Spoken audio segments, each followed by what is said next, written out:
What is Timberborn but a game about doing the best for your beavers? You feed them, house them, and give them enrichment so they can live their very best possible lives. But through it all, there's one glaring obstacle standing in the way of their truest fulfillment. Employment. That's right, beavers have to spend 2/3 of the day toiling away to make your colony run.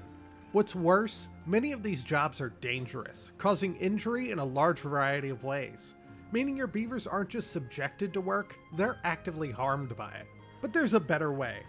Bots. With bots, you can automate away your employees. Bots don't eat, drink, kinda, or sleep. And best of all, they can't get injured. Not only that, but replacing your workforce with bots frees up your beavers for a much more relaxing and entertaining way of life. Today, we make automation a Tutopolis reality.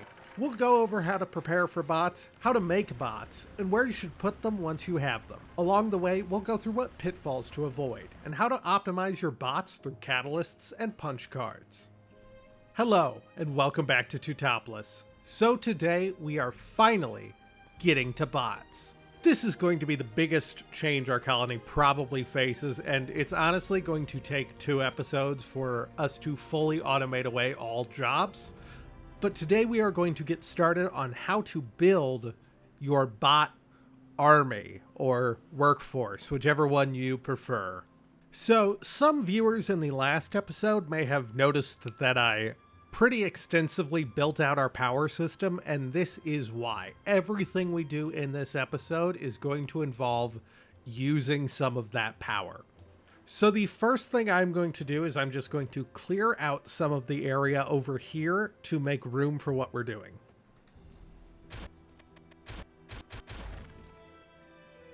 And with all that room cleared out, the first thing we're going to need to consider before we even start to think about making bots is going to be biofuel. So to make biofuel, we go down here to science, and it's right here in a refinery. This is going to be 400 science points, 30 planks, 10 gears, and 10 metal blocks. It has a number of recipes and 2 different things it can produce. It can produce either biofuel or catalysts. We will go over catalysts later. We're going to unlock this. We're just going to build it right here. So with our refinery built and employed, we can see that we can select a recipe here. So we have 3 options. It's going to be biofuel carrots, biofuel potatoes, and biofuel spatterdock. So each of these is going to take 2 of the produce and 2 water. Now technically, spatterdock is the most efficient way to produce biofuel. However, in our colony currently, we have far more potatoes than we do spatterdock, so I'm going to make our refinery do biofuel potatoes instead. At least for this first refinery, we're going to very quickly need to build more, and those are going to be spatterdock, and I will switch this one to spatterdock once we have more of it. As always, we will build some storage down here for our haulers to supply, to give our refinery a bit of an easier time producing things. And we will also build ourselves a large tank and use that to store biofuel. Now we will set this one to supply because it is so close to this initial refinery. And I do just want to note that despite me building our refinery here in our industrial complex, a refinery does not actually need any power to operate. I just think it goes better up here with the rest of these production buildings. And also it keeps this all near where we are going to be building our bots. And speaking of building our bots, let's move on from refinery to bot assembly. So for creating bots, the first thing we are going to need is parts. And we get those from this bot part factory. Now there's a lot of different recipes here and a lot of different numbers. I'll go over all of that in a second. We're going to put these part factories over here. So unlike the refinery, the bot part factory actually does use power, 150 horsepower per each. We're going to need 3 of them at the minimum to produce a bot, because we do need all 3 parts that they produce. So they're going to be 500 science points, 50 planks, 25 gears, and 15 metal blocks. We are going to get power over to where we have them first of all. So we're just going to do that with the old tunnels. And then we need to get our power lines in as always. So we're just going to put those down and end it with an upward shaft. And then we're going to unlock this part factory for 500 science points. And we are going to start by placing one right here. Now, while they build this, I will explain what we are seeing on this screen. So each bot is going to require this first component, a chassis, a single one of those. They're going to require 4 of the second component, which is limbs, and they're going to require 1 of the last component, which is a head. Chassis and heads take 18 hours to produce. Limbs take 4.5 hours to produce. If you did the math, you would then know that that means that an entire bot takes about 18 hours to produce all of the parts for, assuming 100% efficiency. So we are just going to go ahead and build 3 of these part factories. And for space efficiency, I'm going to build them one on top of the other like this. Now we are also going to try to get local storage of everything that we don't already have over here. We don't really need biofuel. We don't really need metal blocks, but we will need plank and gear storage right here. The other ones, they can just walk the 10 feet to get those. And since planks are the only thing that isn't stored here, we're just going to have a few small piles for them to get planks and store them here. And then we will also need a way for our beavers to get up to these higher up part factories. So we'll just make that. And then we will start this bottom tier with chassis. The second tier, we will make limbs, and the top tier, we will make heads.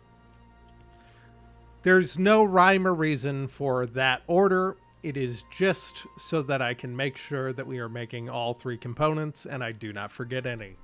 And then I do just want to build us some storage for all of these components. So we are just going to, once again, a tower like that. We're going to go in the same order that we did these. So bottom is going to be our chassis. Middle is going to be our limbs. And top is going to be our heads. And then the final thing I want to do before we cap off our bot production over here. We are going to need more planks and more gears. So I am just going to get that going over here. Also, I don't know if you've noticed, but this area is beginning to become a tad unwieldy and overly complicated. We'll deal with that before this series is done. Don't worry about that.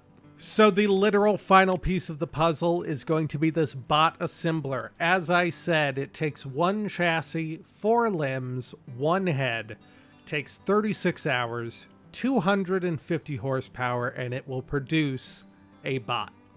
To unlock it, it's going to be 750 science points, 100 planks, 50 gears, and 50 metal blocks. We have all that. We have the science. We're going to unlock it, and then I'm going to build it directly on top of this tower. And with our tower complete, along with our mess of stairs, we can now watch as our beavers come up here, bring all the parts, and begin to assemble our very first bot.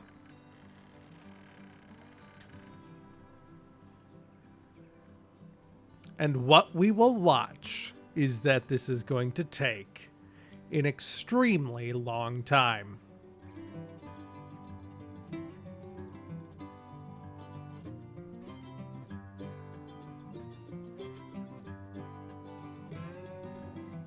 And I do mean a long time. So what we will see here is that despite the fact that the bot looks complete in the assembler, it's not. Bots, as we know, take 36 hours to assemble. This bot in here is 91% of the way complete of those 36 hours, and they have unceremoniously stopped making the bot. Now that is obviously because they have to go to sleep. The beavers can't work all the way throughout the day. But what if I told you that's not going to be a consideration very much longer? So with that, we will see that our first bot has been built. And we will also watch as they do absolutely nothing for now. They will just wander around. Because currently this robot has absolutely nothing to do in our colony. So let's change that. So if we were to select a workstation, such as a lumberjack flag here, we will see that there's a new option next to workers in the workplace view. It shows beavers, which is selected for everything by default, and bots. Now a lumberjack flag is a unique workplace in that we could actually set this to be filled by a bot immediately, and we will see that our bot comes over here to start performing the work of a lumberjack. Now that is fairly abnormal in the way a workplace works. Most workplaces, like say a bot part factory, default to beavers. And to use a bot in one of these workplaces, you actually have to unlock it. Now, usually this is going to be dependent on how, I guess, late game the building is. As we see, a bot part factory takes 5,000 science points to unlock as a workplace for bots. Whereas if we were to look at, say, a lumber mill and the game freezes, it's only going to be 500 science to unlock it as a workplace for bots. However, bots take a long time to build. Bot part factories and assemblers are also dangerous jobs. So what we are going to do off the bat, as we build our first 5 bots, we are going to unlock these workstations for bots and have them be filled by bots. This will mean that barring storage issues where our bots cannot get the materials that they need to create our bot parts, we will be making bots as quickly as they can be produced. Now, as we do this, there is one other thing to consider. So our bot part factory takes 150 horsepower. Every building that requires power only requires power while it is running. So for example, this gear workshop back here, Codunes is currently sleeping, so the power input is going to be 0. Since our bots stay in their workplace most of 24 hours, that power demand is going to be constant throughout all 24 hours. Now, currently that is not much of an issue. Our windmills are producing power. Our water wheels are producing power. But if we were, say, in the middle of a drought and there was no wind, these batteries will be drained, and that will be true even while our beavers are sleeping. Right now we have the benefit of when our beavers sleep, any of the power generation is going to refill the batteries. If we fill all our workplaces with bots, we are going to lose that benefit because we are going to lose that time where there is absolutely no power demand. This is going to mean that with the folktales, with such a variable power generation through windmills, we are going to need to reconsider the amount of power that we need.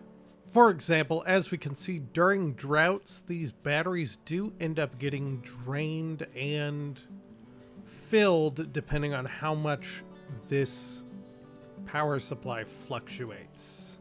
And that's going to depend on how much these windmills are generating. Like right now they're only generating 106. They can obviously generate up to 300, so it could cause issues. Now, the best estimate that I have seen that has worked for me in the past is that we need our power supply maximum to be about 4 times what our 24-hour demand is. So that would be our nighttime demand. Currently, our nighttime demand is only going to be 300 power because we only have 2 bots currently in employment. But as we get more and more bots, we may need to expand our power generation either through more windmills or more water wheels. However, the other thing we do have to keep in mind with bots, I said in the intro, bots don't eat, drink, or sleep, and that's mostly true. They don't eat, they don't sleep, and they don't need water. They do need biofuel. That's what we're making over here. This is treated like any other need that any other beaver has. They will simply degrade biofuel basic need over time. However, like beavers that are hungry, they will move slower when they are out of biofuel. So what we are going to do to offset that is just over in this corner, we are going to put some small biofuel containers that we set to obtain, as always, so that since this is the only place our beavers are actually going to be working at, they can just walk directly out to refill on biofuel. The other basic thing to consider with our bots' needs is going to be this durability. So bots, regardless of how their needs are being met, bots are going to live about 70 days. Now, this does go down if there is no biofuel. Their condition will degrade faster. But in general, as long as you have enough biofuel, every bot will live for 70 days and then it will break down. Now, that is by default going to be 10 days longer than a typical beaver lives, but if you have any well-being bonus at all, a beaver is probably going to last longer than your bots do. Beavers, of course, don't work during the nighttime, though, so you probably get more use out of the bots. And what we will see as I spend the last 10,000 science points to unlock the bot assembler as a workplace for bots. We now have 24-hour bot production in this bot tower. If we assume that these buildings work at 100% productivity, which they're always going to be a little below that, this tower is going to be able to support a constant population of 47 timber bots. It's technically 47 and a half, but if we were to just allow this to run and get to the point where it is making timber bots as fast as it can and our timber bots are expiring, it can support about 47. We very obviously have more than 47 jobs. I'm going to build us another one of these towers right next to the first. Then we will make all of these beaver workplaces off the bat. Now that will mean that these workplaces, as they are being built, are just going to sit empty for a minute until this pumps out a few more beavers. That shouldn't take very long, and then we will have 2 bots being made every 36 hours, and we will end up having a population of about 94 bots over time. However, we can see that we now have a wood production issue, because we are making so many planks and so many gears and using them so quickly to make bots. So while we wait for more bots to be produced, I'm actually going to take a little break and I'm going to build us some new wood production.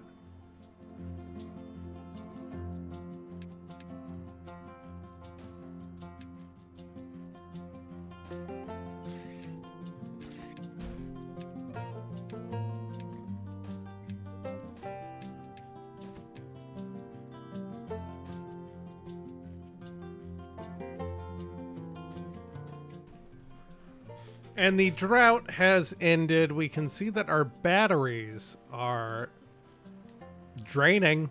I mean, there's no other way to put that. There is a significant power drain on our system without the bad water flowing through these water wheels over here. But with our trees planting, the water beginning to flow through our system, and a bit of a backlog of bots we have to assign, it's time to get back to assigning bots to workplaces. So as we can see, we have 8 bots that are now just kind of wandering around in the middle of our colony, and they need to be assigned to workplaces. Now, at the point that this save is at, the science point cost is not going to be a limiting factor. But just know that if you are building bots earlier, you might run into issues based off of the science point cost. Otherwise, there are two real ways to decide where we want to put our bots while we do not have an entire workforce made out of them. The first consideration is just going to be goods that we need more of. For example, we need a lot of planks in this colony currently. I could take this lumber mill and for 500 science points, unlock it for bots. This lumber mill is now going to be operating 24/7. It's going to mean that it is producing planks 24/7. I could do that with a gear factory too. I can make this gear factory for bots. Now these two workplaces are going to be running 24/7. They're going to be producing 24/7.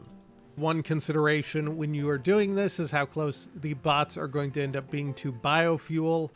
Both of these workplaces are right by our refinery, so it's not an issue.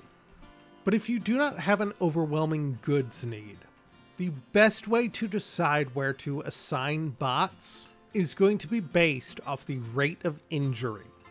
Now, the two workplaces with the highest rate of injury and the worst injuries are going to be our dirt excavator and our explosives factory. Both of these are going to be both the highest rate of injury, along with the centrifuge also has the same rate of injury.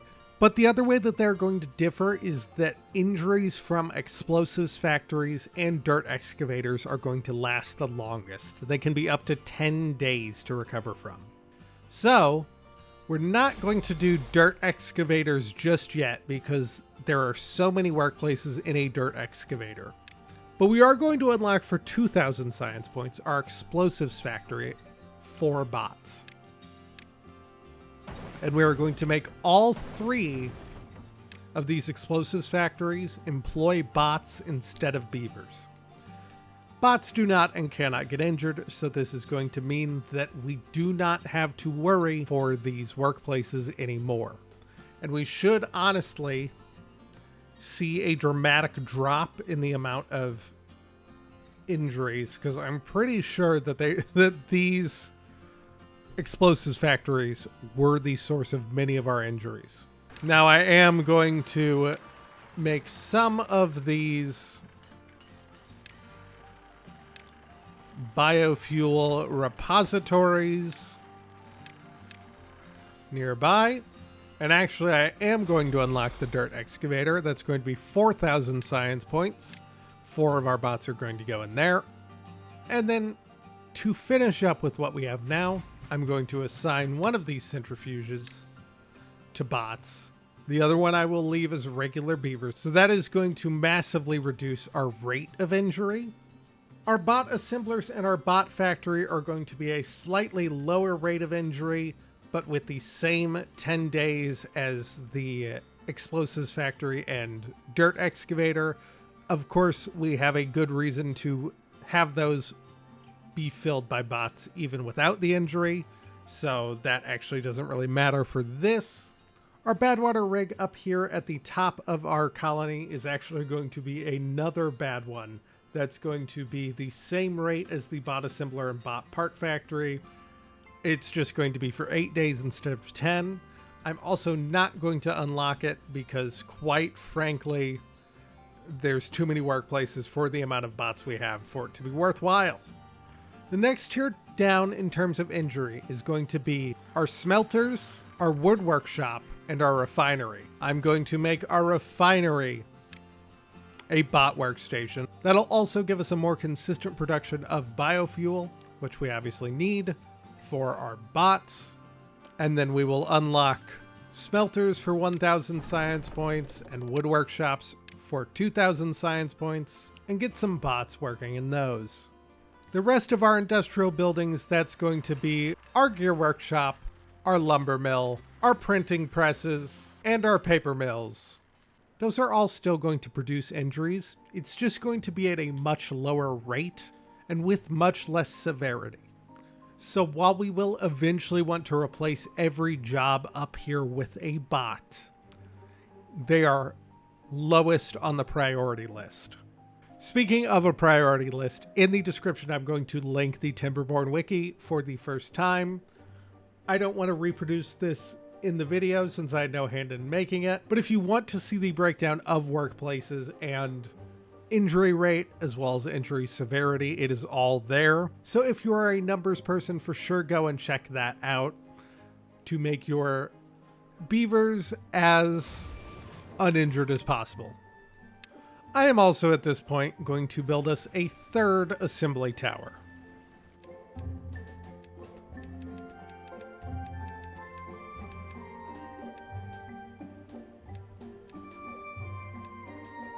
So with that, we will be able to produce even more bots at an even faster rate. And now I do want to digress here for a minute and point out that while filling these dangerous workplaces with bots is something that personally I think you should do immediately, you can actually replace any workplace with bots. So if, for example, we wanted to put bots in this builder's hut, we could do it. Right now, without enough bots to fill all of these jobs, I'm not going to do that. Once we fill all the dangerous jobs, though, it would be reasonable to start using bots for that. Mainly because if, for example, I were to replace this hauling post with bots instead of beavers, it would mean that they were hauling 24/7. They never have to stop for anything other than filling that biofuel need. There are also some other considerations you might make. For example, if we filled all 9 of these jobs with bots over here in the farm, not only would they be more efficient in farming, bots are not susceptible to bee stings. So we would not be suffering any sort of penalty to our well-being due to bee stings. So that is going to be a major consideration once we actually have enough bots to be putting them over here. We should probably replace all of these farmers with bots. And now what we will begin to see as bots take up these workstations over here is that we actually have a surplus of beavers that are unemployed. Currently, though, that is because we have some unfulfilled jobs over in the farming district. So I'm actually going to take a moment to fix that issue. All right, with a little time passed, we have hit the point where every single injury-prone job, including our Badwater rig up here, is filled with a bot instead of a beaver. And as we can see in the bottom left, we now have 0 notifications showing that any of our beavers are injured. And that means that there is only one thing left to do: boost our bots. So if we look at Timberbot 59 over here, who is currently not doing anything, we will see that, as we know, bots need biofuel as a basic need, but they have 2 other needs listed here under boosts. Those are catalysts and punch cards. So starting with catalyst, that's going to be just back here under science and refinery. It is going to be this last recipe in the projection that is going to be 1 maple syrup, 1 extract, and 1.5 hours is going to produce 3 catalyst. So we can just take one of these. Again, refineries do not have to be hooked up to any sort of power. We can place it here. We can make bots work it, and we can make it make catalyst.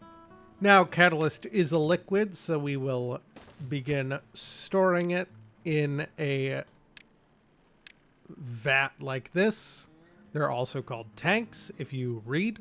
I'm also going to build us a large container over here for maple syrup. Now, honestly, I am a little worried that this is not going to be enough maple to sustain what is going to become a fairly large maple syrup need. If that ends up being insufficient, we can always plant more up here or over here or anywhere else we have green space or even brown space, as we see here. So as we will see, these timber bots will produce catalyst, and then it will end up satisfying this need for boost catalyst.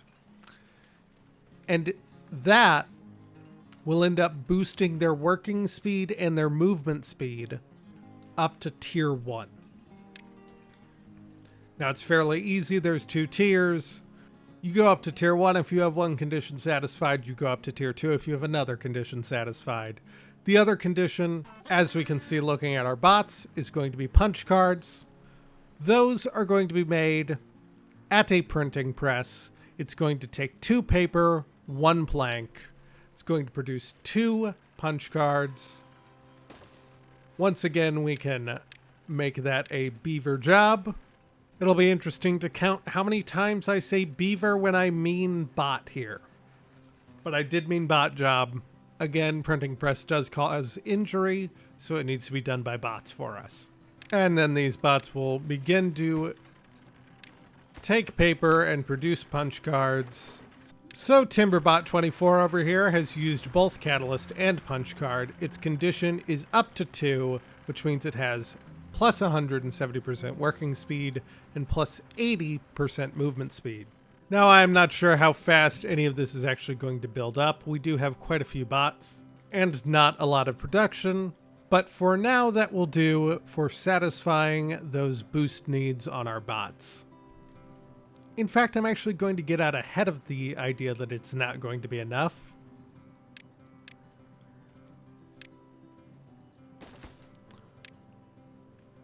With the second catalyst production, which hopefully will not use up all the maple syrup we have, along with another printing press. And hopefully those 4 working in conjunction and all being manned by bots will mean that the boost needs for our bots are more or less satisfied. I also have gone around, and if you look in this industrial plaza, I have filled a number of open spaces with biofuel containers just so that our beavers do not have to go very far for biofuel, as I said I would. And then, with our entire industrial plateau being manned by timber bots, except for 2 industrial buildings that really don't need to be right now, there's only one thing left for us to do. We've got to take the last few minutes of this episode to expand one more time, get even more bot production going, with our final bot tower of the episode.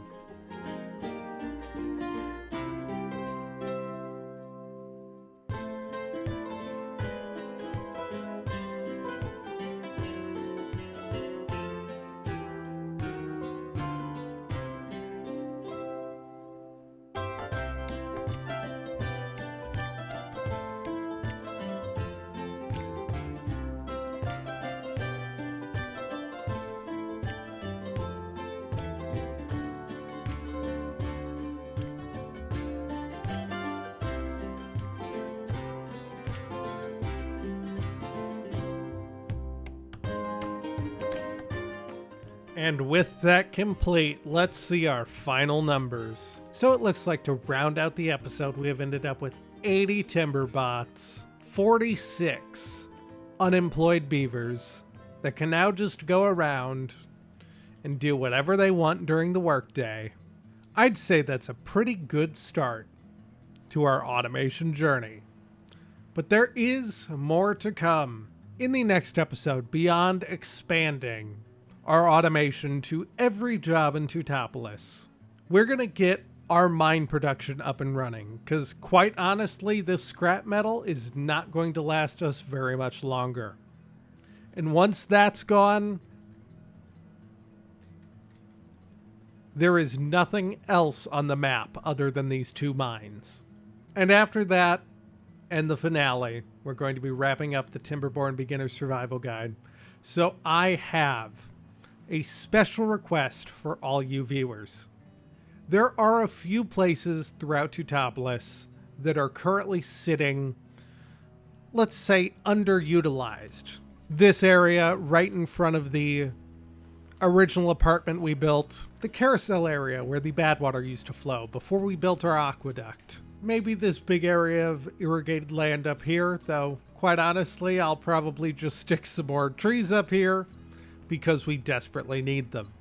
Or any other spot that you see on the entire map that you think you have a great idea of what I could do with it, then please leave it down in the comments.